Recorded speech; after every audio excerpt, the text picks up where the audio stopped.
"Daddy, the girl in the trunk is asking to be let out," our 5-year-old daughter said during a quiet family drive.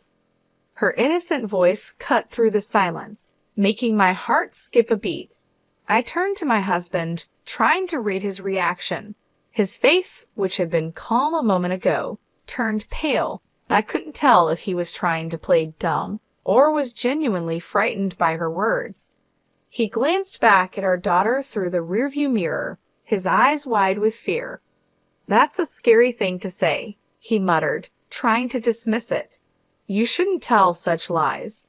I glared at him from the passenger seat, feeling a knot of suspicion tightening in my chest. "Maybe we should pull over at the rest area," I suggested, my voice sharper than I intended. It had been 6 years since we got married. I had always been supportive of my husband, even though his job kept him busy. I had been the one holding things together at home, managing everything while he focused on his career. But now, with our daughter's strange words hanging in the air, I felt a chill of uncertainty. Was something dark about to be revealed? "My name is Lisa Jackson. I married my husband, James, when I was 30 years old. He is 5 years older than me, and our relationship had always seemed solid. The year after we got married, our daughter Julia was born, bringing so much joy into our lives. She's been growing up healthy and lively, and just recently turned 5. Our family had been living busy but happy days, filled with love and laughter. "How about going to the zoo next Friday?" James suggested, trying to change the mood. "Yay! I want to see the giraffes." Julia squealed with excitement, her earlier comment seemingly forgotten. I couldn't help but smile at their cheerful conversation, feeling a bit of the tension ease away. James had always been a kind and loving husband. Since we started dating, he was attentive and caring, and that didn't change after we got married and had Julia. On his days off, he would eagerly join in on family activities, playing with Julia and making her laugh. He was the perfect father, always there for us. I often thought about how lucky I was to have married him. Watching James and Julia together brought me a deep sense of happiness. Our life was good, stable, and filled with love. But little did I know, those peaceful days were about to be shattered. One day, James came home with a heavy sigh, his face looking weary and troubled. "You're being transferred to a different department?" I asked, noticing his downcast expression. "Yeah," he replied, his voice flat. "It's company policy. They want me to gain experience in different places." His words felt like the first crack in our happy life. I didn't know why, but something about this transfer made me uneasy. I could sense that there was more to the story, something James wasn't telling me, and as our daughter's strange words echoed in my mind, I couldn't shake the feeling that our lives were about to change in ways I couldn't imagine. James was being transferred to the busiest department in his company, which meant he might not be able to spend as much time with us. The news hit our family hard, especially Julia. "Daddy, are you not going to play with me anymore?" she asked, her big eyes filled with worry. James, trying his best to reassure her, gently stroked her hair and said, "I'll do my best to spend as much time with you as possible, Julia. Let's go to the zoo again sometime soon." Despite his comforting words, I could see the regret in his expression. He knew this transfer was going to change things for us, and the thought of it weighed heavily on his mind. As I watched him with our daughter, a tightness grew in my chest, overwhelmed with emotions. The transfer didn't involve a change in salary or require us to move, but it was still a big deal for our family. Just the thought of having less time together made me feel incredibly lonely. However, I knew the one feeling the most vulnerable was James.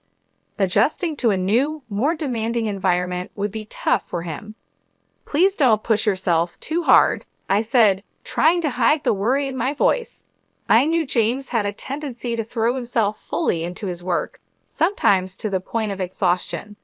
That's why I worried about him overdoing it, and unfortunately, my concerns turned out to be justified. At first, James managed to balance his work and home life. He still made time for family activities and found moments to rest, despite his busier schedule. But about a month after the transfer, everything changed. His time at home decreased dramatically. He started working overtime, often coming home late at night, long after Julia had gone to bed. It became more common for him to go out for drinks with clients, and he even began working on his days off. But there was something else that concerned me even more. One day, I cautiously asked him, "Hey, can you take a day off next Friday? Julia misses you, and you've been working too hard lately." James looked at me with a tired, frustrated expression. "Who do you think I'm working so hard for? Should I just turn down client meetings and risk getting fired?" he snapped. I quickly replied, "I didn't mean it like that. I'm just worried about you." "That's none of your business," he muttered, brushing me off. "Anyway, make sure you have money ready for next week's drinking party." His words stung, and I could see how much the stress was affecting him. James, who had always been kind and patient, was now irritable and short-tempered. He started taking out his frustrations on me more frequently, and I found myself walking on eggshells around him. What worried me even more was how he was spending money extravagantly, claiming it was necessary for entertaining clients. This new habit was beginning to impact our living expenses, adding financial stress to an already tense situation. Because I knew how kind he used to be, I was more worried than angry about his current behavior.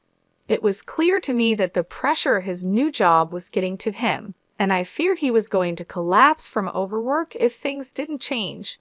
I felt helpless, not knowing how to make things better for him or for our family. As the months passed, James's situation only worsened. 5 months after his transfer, he reached a point where he was coming home mostly just to sleep. Our conversations became brief, and the connection we once had felt distant. Julia, feeling the absence of her father, started to show signs of sadness. She often wore a forlorn expression, missing the time they used to spend together. Seeing her like that broke my heart. I knew we couldn't go on like this. I needed to find a way to help James before his relentless work schedule took an even bigger toll on our family. But I didn't know where to start, and the weight of it all was becoming too much to bear. I knew things couldn't go on like this, so I started trying to figure out a way for James to take a break. He was clearly overwhelmed, and our family was suffering because of it. But just as I was beginning to make plans, more bad things started to happen, almost as if the universe was working against us. The worst blow came when my mother, who had been battling an illness for several years, suddenly passed away in the hospital. The moment I heard the news, it felt like the ground had been pulled out from under me. "No, Mom," I whispered, tears streaming down my face. My father had died when I was young, so my mother was the only parent I had left. Losing her felt like losing the last piece of my childhood. I couldn't even have a proper conversation with her before she passed away, and that regret weighed heavily on me. When the call came, I was at home, and I was so shocked that I couldn't move for a while. I just stood there, frozen, as the realization hit me that she was really gone. But what hurt even more was James's reaction. When I told him about my mother's passing, his response was unbelievably cold. "Hey, do I have to go to that funeral too?" he asked, his voice completely devoid of sympathy. I stared at him, my eyes wide with disbelief. Yes, the relationship between James and my mother might have been distant, but she was still his mother-in-law. She was family. I couldn't understand how he could be so indifferent, especially at a time like this. "What are you saying?" "Of course, you have to go," I replied, trying to keep my voice steady. "It's a family funeral." "Don't get mad at me," he muttered, rolling his eyes. Why does this have to happen now? I had plans too." His words cut through me like a knife. In the past, James would have comforted me, perhaps by rubbing my back and grieving with me together. But now, as he sighed in dissatisfaction, he seemed like a completely different person from the one I had promised to spend my life with. Naturally, he didn't help with any of the preparations for my mother's funeral. I arranged everything alone, feeling more isolated than ever. On the day of the service, James remained silent and sullen. He didn't offer any support or comfort, and after the funeral ended, he simply said, "It's over now, right? I'm heading home first," and left without helping with the cleanup. I was initially confused by his reaction, but by then, I had lost the energy to be angry. I was simply bewildered and deeply disappointed in him. No matter how busy or stressed he was from work, his behavior at the funeral was unacceptable. When did my husband become such a cold person? Despite feeling frustrated with him, I finished cleaning up with Julia by my side. She was too young to understand everything that was happening, but she could sense that something was wrong and did her best to help me. "Mom, Julia will help you," she said, her small voice bringing a bit of comfort to my aching heart. After the funeral, I decided to stop by my parents' house for a short while. It wasn't far from our home, and I wanted to say a final goodbye to the place that held so many memories of my mother. Although it was a sad visit, I felt it was something I needed to do for my own peace of mind. When I arrived at my parents' house with a heavy heart, I took a deep breath and walked inside. The house felt empty, a shell of what it used to be. As I stood in the living room, surrounded by the remnants of my mother's life, I felt a wave of sorrow wash over me. But before I could even begin to process my feelings, something unexpected happened. "Mom, wait a moment," Julia suddenly shouted, her voice filled with urgency. "Huh, Julia, what's wrong?" I asked, startled by her sudden change in behavior. As soon as we arrived at my parents' house, Julia's expression had shifted dramatically. Without another word, she dashed straight into the back room, leaving me standing there, puzzled and concerned. I quickly followed her, my heart pounding with a mix of anxiety and confusion, wondering what could have caused her to react like this. I had taken Julia to visit my mother's place several times before, but I had never seen her act like this.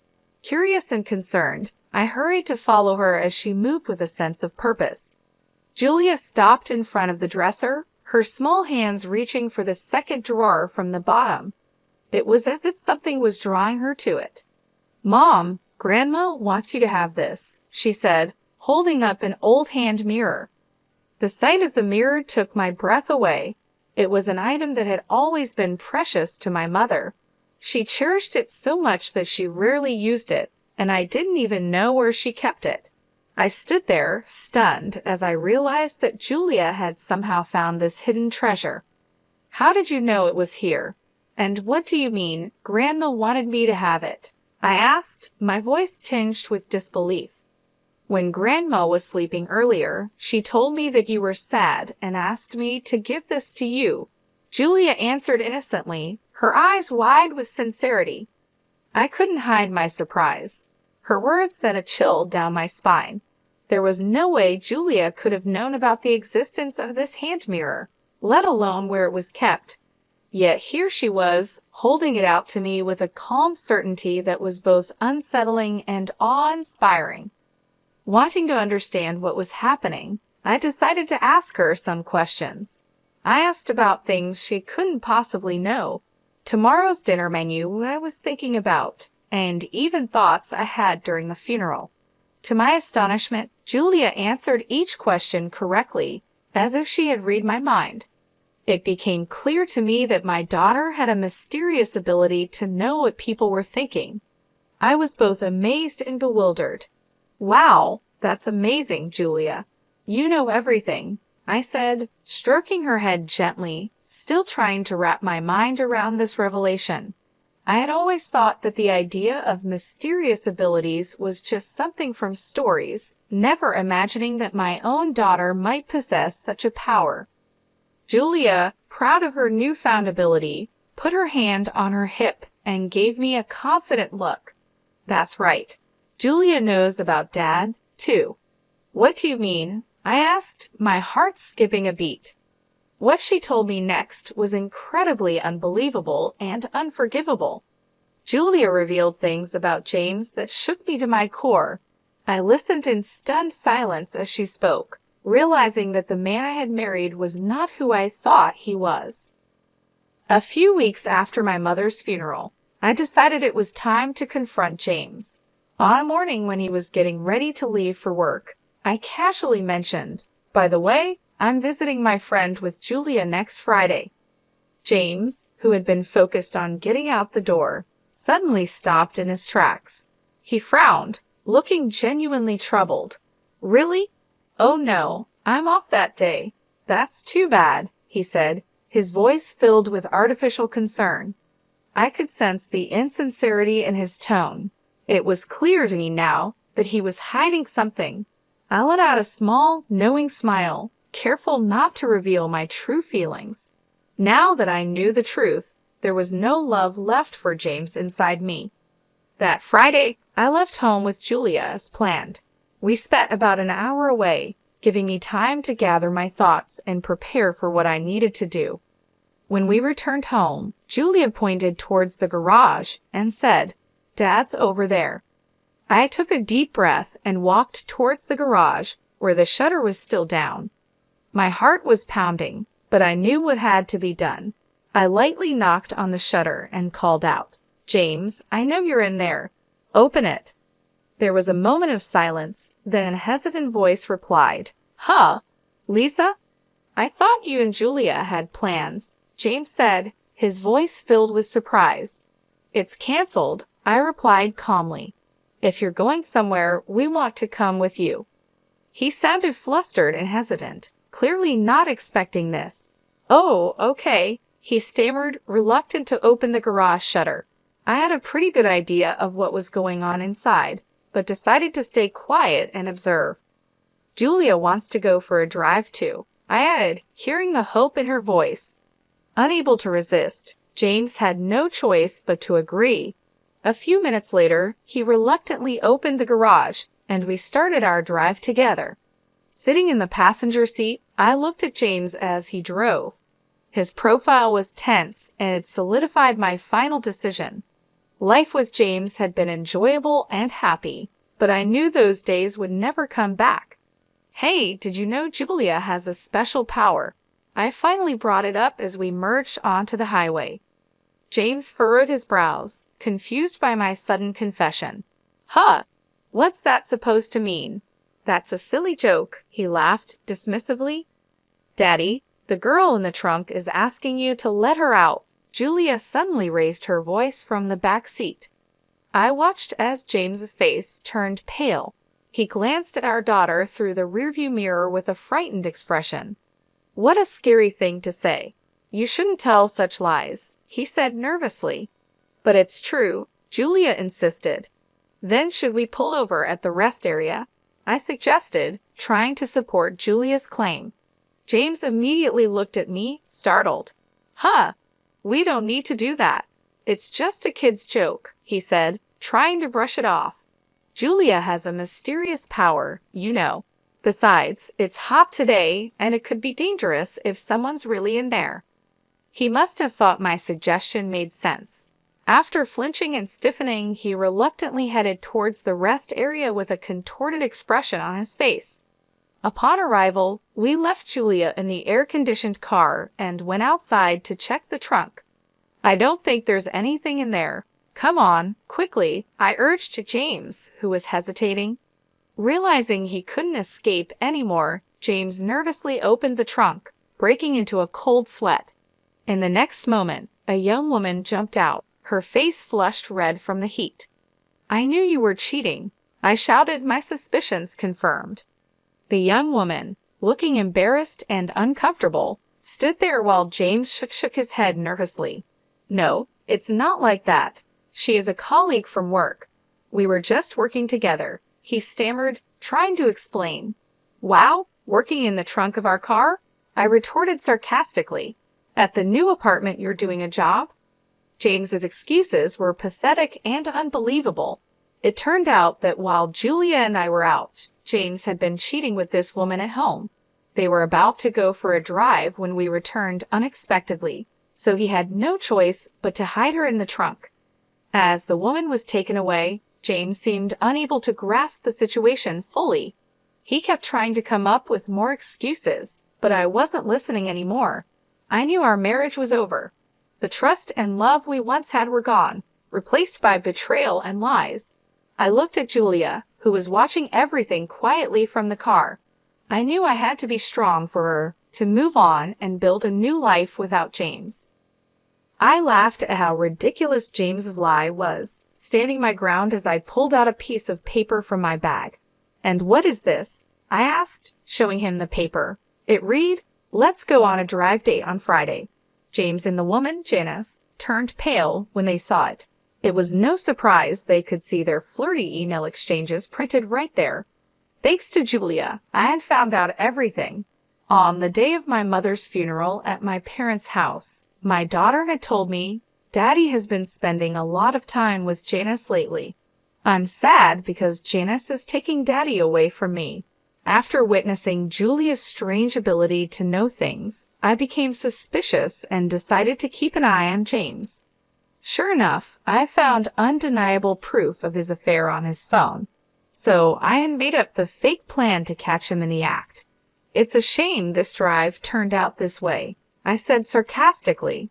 "It's unfair to look through my phone without permission." James protested, his body tense as he reacted to my words. His absurd remark made me burst into laughter. I had thought he was just busy with work, but it turned out he was spending time with Janice, using our money for their dates. Who exactly is being unfair here? I shot back. "By the way, I've been recording everything since we got into the car."